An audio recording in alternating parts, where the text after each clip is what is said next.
Ben ritrovati dalla redazione. Ancora violenza tra le mura del pronto soccorso di via Galvani a Monfalcone. Un nuovo episodio di aggressione al personale sanitario con scene di panico in corsia si è registrato l'altra notte verso le 23, quando un giovane uomo in evidente stato di alterazione, al culmine di una serie di intemperanze scaturite a più riprese, ha sferrato un calcio all'addome di un medico dell'emergenza.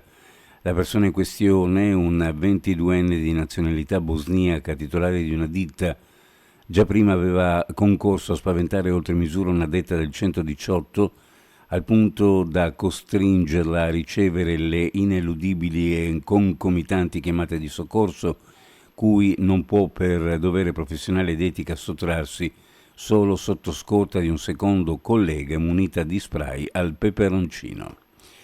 Per spegnere l'incendio di Moggio Udinese sul monte Cimadors, divampato il 19 agosto scorso, hanno operato 3 elicotteri del servizio aereo regionale della protezione civile e 2 Canadair del COAU, che anche ieri sera hanno sostato in regione. Durante la mattinata di ieri i Canadair hanno utilizzato il lago di Cavazzo per raccogliere acqua dopo che l'associazione Lifeguard Academy aveva fatto sgomberare il lago dai bagnanti. Un ciclista triestino di 51 anni è ricoverato in condizioni molto critiche nel reparto di terapia intensiva dell'ospedale di Catinara in seguito a un incidente in bicicletta avvenuto lungo la strada costiera. L'uomo è caduto per terra sbattendo violentemente la testa sul posto. Oltre alle forze dell'ordine sono intervenute l'ambulanza e l'automedica del 118. Le condizioni della persona sono apparse subito gravi a causa del trauma cranico.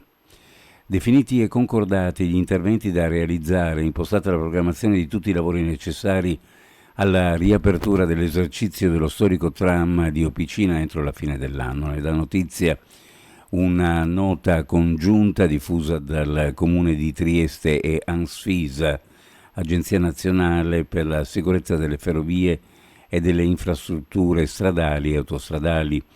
Si è tenuto ieri a Roma, nella sede di Ansfisa, il vertice fra l'Agenzia e il Comune di Trieste, per verificare insieme lo stato degli interventi finora realizzati e le attività da ultimare per poter rimettere in esercizio la linea del tram di Opicina a Trieste.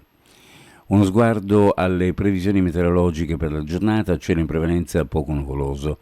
Nel pomeriggio sulla zona montana un aumento delle nubi con possibili rovesci e temporali sparsi, che non sono esclusi anche sulla fascia orientale al confine con la Slovenia. Venti di brezza, ancora caldo con temperature sopra la media del periodo. Per quanto riguarda le temperature minime in pianura, fra 18 e 21, le massime fra 31 e 34 gradi, sulla costa minime fra 22 e 25, le massime fra 29 e 32 gradi centigradi. Previsioni a cura di ARPA e FVG Meteo. Ed è tutto per il momento con l'informazione. Grazie per averci seguito. A più tardi.